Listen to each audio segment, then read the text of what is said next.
All right, let's dive into something that I think most of us have felt, but maybe don't really know the name for.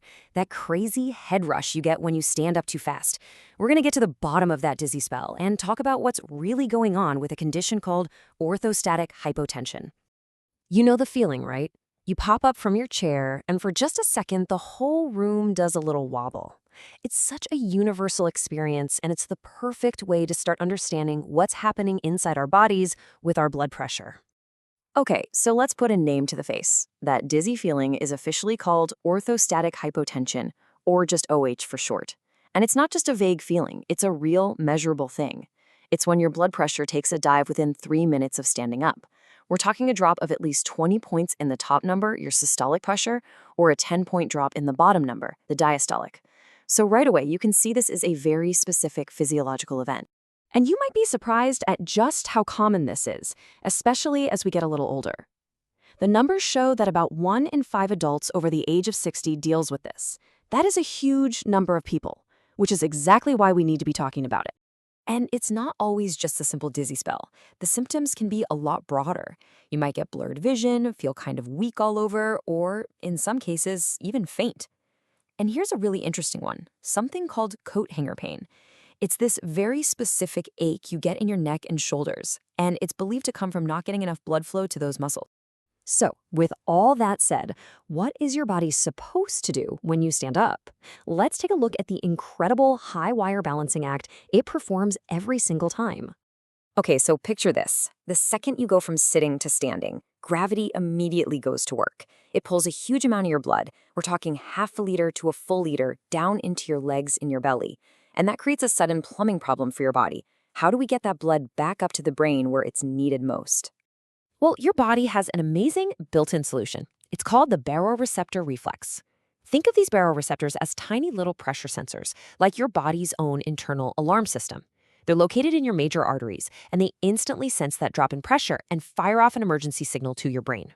And that alarm sets off this perfectly coordinated chain of reaction. Your sympathetic nervous system jumps into action, your heart starts beating a little faster, a little stronger, and your blood vessels literally squeeze to push that blood back uphill. And bam, within seconds, your blood pressure is stable and you feel totally normal. But with orthostatic hypotension, something in that elegant chain of command is broken or just too slow.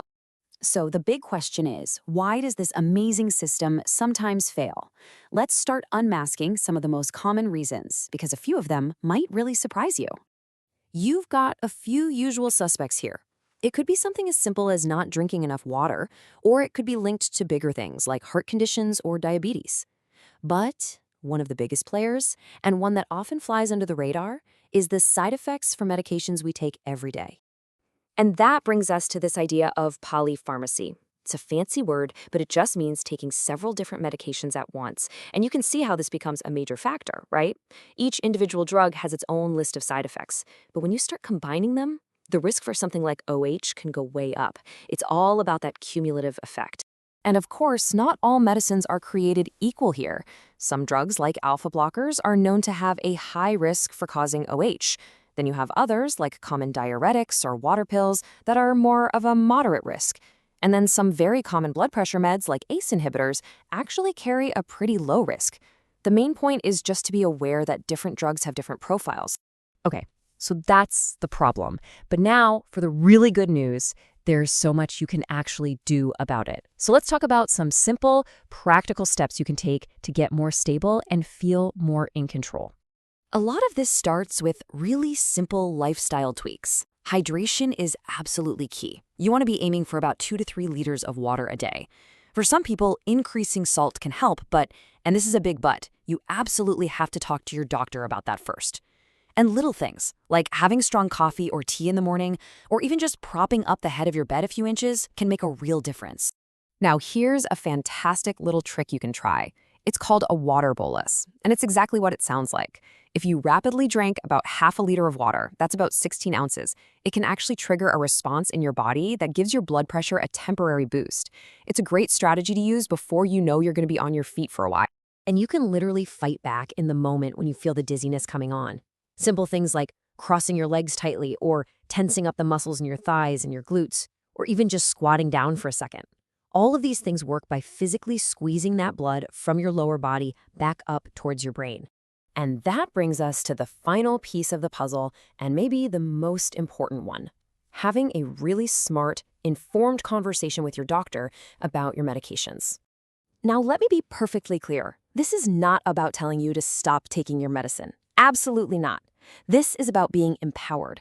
The whole idea is to work with your doctor, to do a full review of everything you're taking, and to find the perfect balance that treats your conditions without causing these really disruptive side effects. So a conversation might look something like this. Maybe your doctor notices you're on an older antidepressant that has a high risk of these side effects. They might suggest switching to a newer one, like an SSRI, that does the same job but has a much lower risk profile. It's these kinds of simple, smart swaps that can make a world of difference. And it's also good to know that if all those lifestyle changes and medication tweaks just aren't cutting it, there are specific prescription drugs out there designed to treat OH directly. So there are always more options your doctor can explore. This really is a manageable condition. So when you really think about it, that dizzy spell is more than just an annoyance. It's a signal, right? It's your body telling you something. And by understanding that signal, making some simple changes, and most importantly, talking to your doctor, you can actually do something about it.